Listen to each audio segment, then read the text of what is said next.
Suami anak kayaknya nggak pantas diturutin Ustaz. Iya, sebagian kita mungkin tadi merasa pasangannya, aduh kok kayak gini pasanganku. Kemudian dia nggak nurut. Padahal syarat yang ketiga itu nurut sama suami.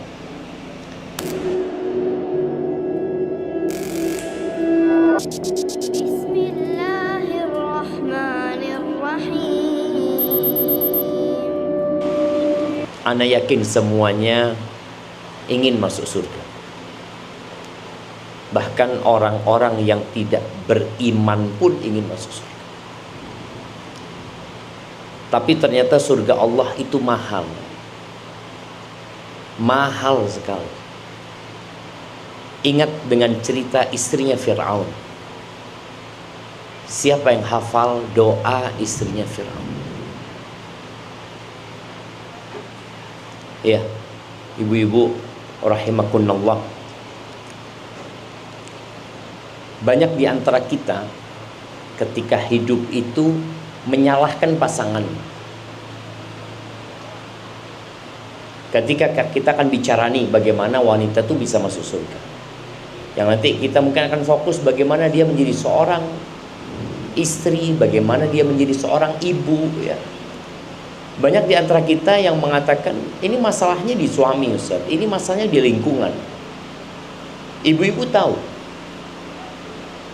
istrinya Nabi Nuh itu masuk neraka. Padahal suaminya itu nabi.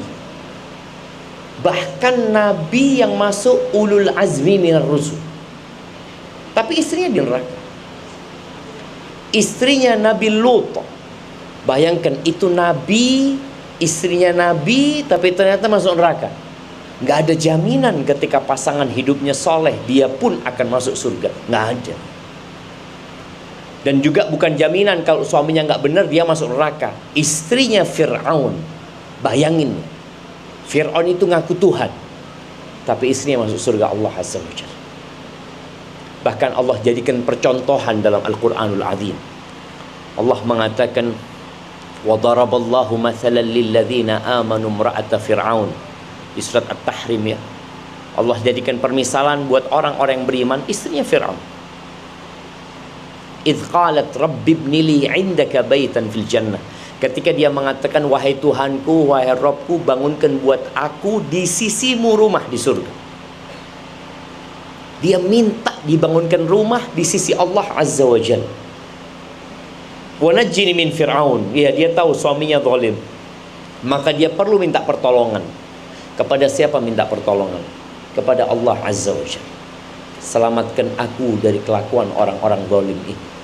Min Fir'auna wa amalihi, dan perbuatan dia dan seluruh orang-orang yang zalim. Jadi tatkala kita bicara masuk surga itu nggak ada hubungan sama suami, dalam artian kalau suaminya nggak baik berarti ya aku terpaksa jadi orang nggak baik pula. Ana ingat dengan seorang wanita yang nekat lompat dari jendela rumah. Suaminya itu pecandu narkoba. Dia dipaksa untuk pakai narkoba itu. Akhirnya dia kabur dari jendela. Dan alhamdulillah dia selamat. Artinya semua kembali kepada diri kita. Nggak ada lagi mengatakan, oh lingkungannya, oh pasangan hidupnya ini dan itu. Engkau masuk surga, semua bisa masuk surga. Semua punya kesempatan yang sama untuk masuk surga. Istrinya Nabi atau istrinya Fir'aun. Karena hidup ini pilihan. Dan Allah mengatakan, faman syaa falyu'min wa man syaa falyakfur. Yang mau beriman silahkan, yang mau kafir monggo. Allah nggak butuh dengan ibadah kita. Bahkan kata Allah dalam sebuah hadis qudsi, ketika mengatakan ketidakbutuhan dia dengan ibadah hambanya, Allah mengatakan, lau anna awwalakum wa akhirakum wa insakum wa jinnakum kanu ala afjari qalbi rajulin wahidin minkum ma naqasa dzalika min mulki syai'an. Kata Allah, kalau orang yang pertama di antara kalian sampai orang yang terakhir, jin juga seperti itu, jin yang pertama sampai jin yang terakhir, entah jumlahnya berapa ratus miliar mungkin manusia nanti, mereka berada di level orang yang paling jahat hati. Anggap semua seperti Fir'aun. Kata Allah, mana qasadzalika mimma indu. Itu tidak mengurangi kerajaanku sedikit pun. Begitu pula sebaliknya. Kalau semua jadi orang baik dan berada di level ketakwaan orang yang hatinya paling bertakwa, kalau seluruh manusia itu hatinya seperti Nabi Muhammad alaihi salatu wassalam, kalau seluruhnya itu seperti orang yang termulia di muka bumi ini, kata Allah, ma zada dzalika fi mulki syai'a. Itu tidak akan mengurangi, itu tidak akan menambahkan kerajaanku sedikit pun. Artinya nggak ada gunanya buat Allah Azza wa Jalla. Kita berbuat baik itu buat diri kita sendiri. Allah mengatakan, in ahsantum ahsantum li anfusikum. Kalau kalian berbuat baik itu buat diri kalian sendiri. Wa in asatum falaha. Kalau kalian berbuat buruk, ya keburukannya akan kembali kepada diri kalian. Bagaimana Nabi Nuh tidak mendapatkan keburukan istrinya?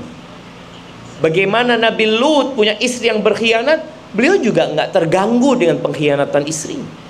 Bagaimana istrinya Fir'aun yang soleh tidak memberikan manfaat buat suaminya yang seperti Fir'aun. Kita akan dihisap sendiri-sendiri. Makanya kelak pada hari kiamat Allah mengatakan, yauma yafirrul mar'u min akhi. Pada hari di mana manusia akan kabur, akan lari menyelamatkan dirinya dari siapa? Dari saudaranya. Wa ummihi wa abih. Dia akan lari dari orang tuanya, dari bunda dan bapaknya. Dia nggak ngurusin bapak dan emaknya. Di sini kita ngurusin ibu kita, kita ngurusin bapak kita. Kita ingin mereka berbahagia. Nanti di padang mahsyar kita tinggalkan bapak dan bunda kita. Kita tinggalkan saudara-saudara kita. Wa sahibatihi wa bani. Semua akan meninggalkan pasangan hidupnya. Ditinggal istrinya, ditinggal suaminya, ditinggal anak-anaknya. Kita tuh selalu kepikiran sama anak kita. Anak kita udah makan apa belum, anak kita gimana di sekolahan, anak kita mungkin dibully di sekolahan. Sedih hati kita. Tapi hari kiamat kita akan tinggalkan mereka semua. Kenapa? Likulli imri'in minhum yawma idzin sya'nun yughni. Semua orang pada hari itu hanya memikirkan dirinya sendiri. Maka di sini hari ini kita mau belajar bagaimana menyelamatkan diri kita, bukan menyenangkan diri kita. Di mana-mana kita sering melihat utamakan keselamatan, bukan kesenangan. Utamakan keselamatan dirimu. Kau nggak usah mikirin keselamatan orang lain. Bagaimana kau selamat? Tapi kebanyakan kita sampai hari ini masih memikirkan bagaimana aku senang. Selamat, wallahu a'lam. Baik. Kalau ingin menjadi wanita penghuni surga, maka yang pertama, dia harus memperbaiki hubungannya sama Tuhannya. Kemudian memperbaiki hubungannya dengan pasangan hidup. Allah Azza wa Jalla berfirman di surat An-Nisa ayat 34. Allah mengatakan fas-salihat, dan wanita-wanita solehah. Siapa mereka? Apakah yang cantik? Enggak. Cantik itu nggak bisa dibuat.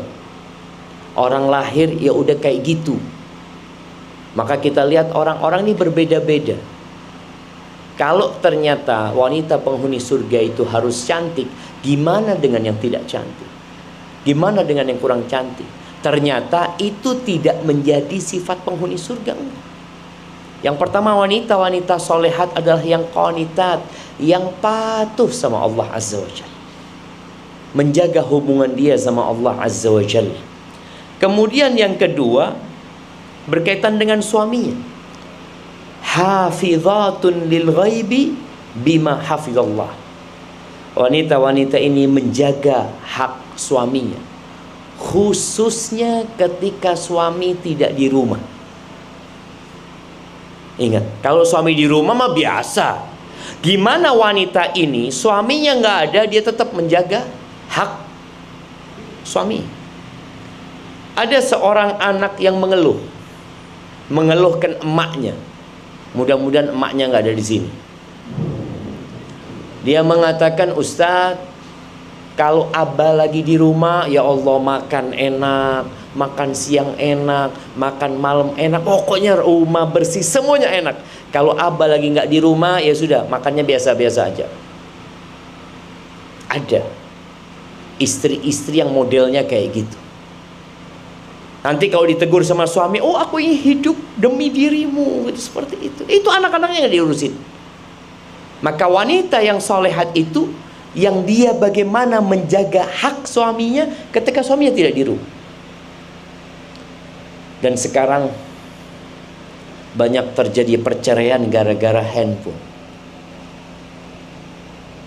Sampai ada seorang anak yang ngomong sama ayahnya, ayah, kalau ayah di rumah, emak itu handphonenya ditaruh. Tapi kalau ayah keluar sibuk dengan handphone, anaknya nggak diurusin. Disuruh main, fadol anaknya main. Si ibu hidup di dunia lain.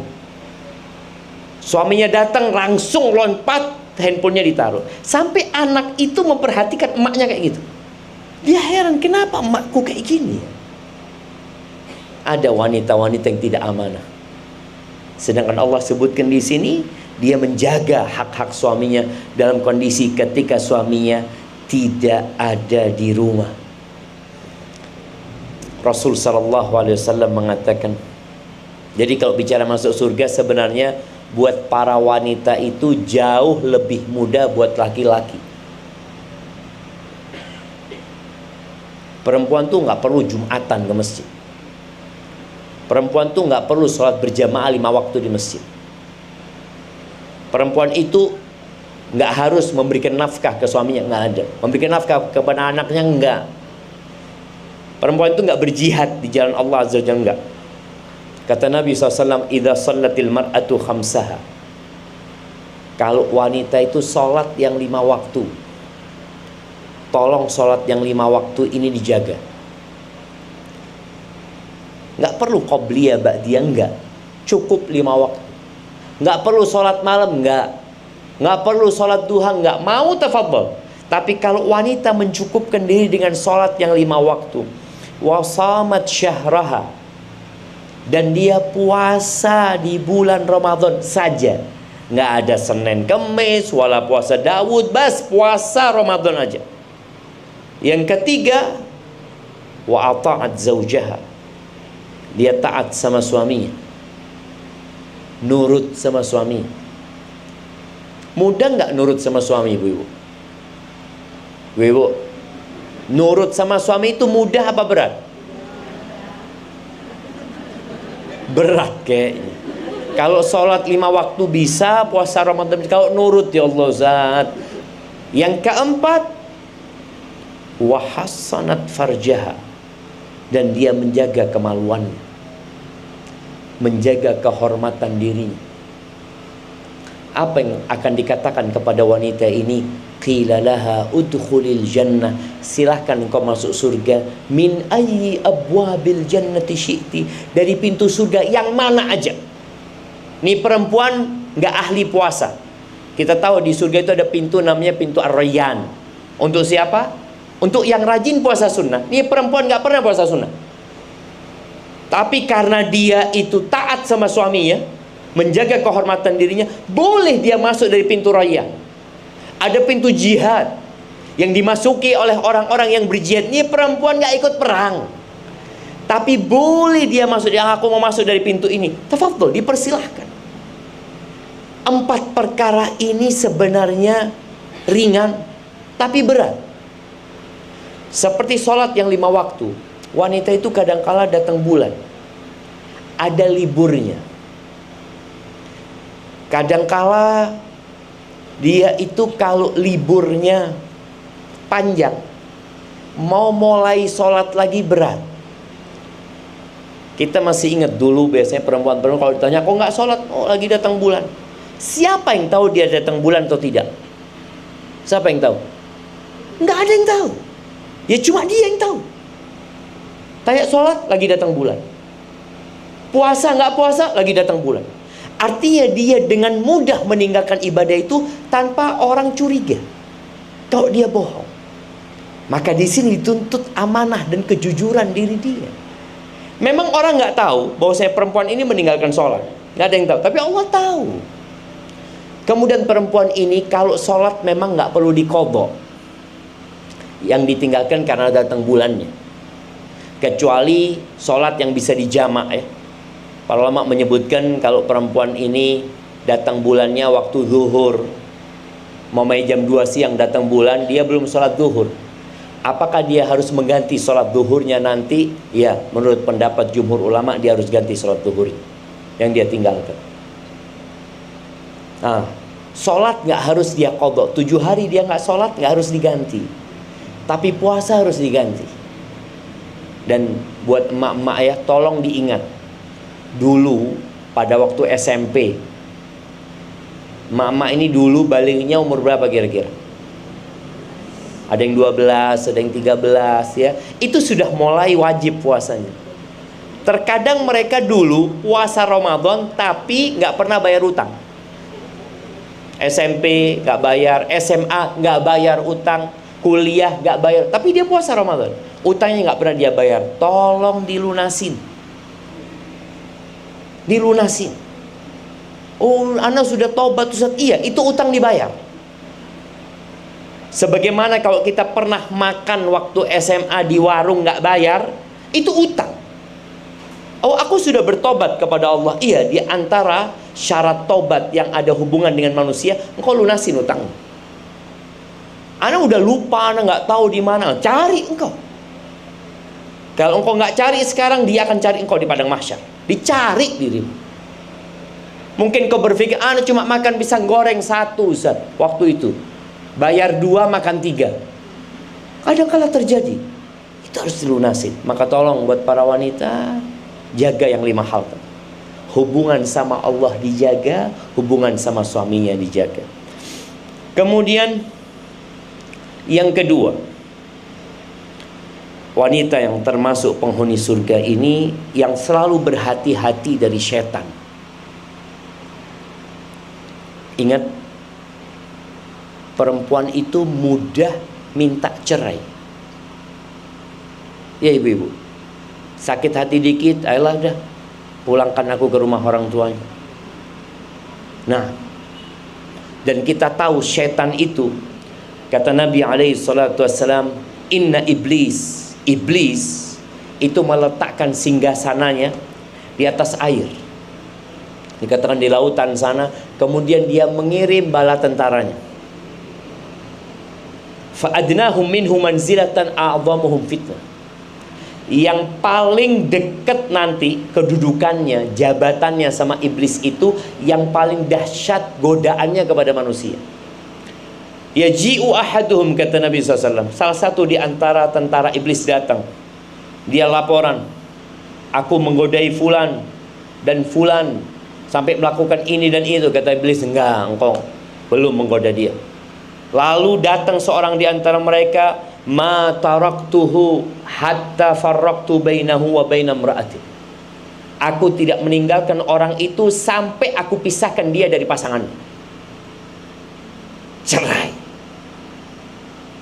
Ketika itu apa kata iblis? Anta ni'ma anta, sini engkau. Didekatkan sama iblis. Kenapa? Karena perceraian ini akan berdampak buruk biasanya kepada anak-anaknya, kepada keluarga besarnya, silaturahim putus. Berapa banyak ketika seorang wanita diceraikan suami dalam kondisi marah. Ingat, cerai dalam agama kita itu boleh, tapi harus dengan baik-baik, bukan dengan emosi. Kalau anak ini ikut sama emaknya, biasanya sang emak ini akan mensuntikkan imunisasi permusuhan kepada bapaknya. Dia akan ngomong, bapakmu dulu kayak gini, bapakmu kayak gini. Aduh, yang namanya kakekmu tuh, aduh, ikut campur urusan rumah tangga. Akhirnya sang anak ini jadi benci sama bapaknya, benci sama keluarga bapaknya, memutuskan silaturahim gara-gara siapa? Emak. Begitu pula sebaliknya, kalau sang anak ikut bapaknya. Kalau bapaknya nggak baik, maka sang anak akan dibikin benci sama ibumu. Ibumu na'udzubillah, nggak nurut sama bapak. Kadangkala keluar kemana, akhirnya sang anak jadi nggak mau berbakti sama emaknya. Maka hati-hati dengan yang urusan perceraian ini. Para suami juga, karena di sini nggak ada suami, buat emak-emak, kalau suaminya marah jangan dibantah.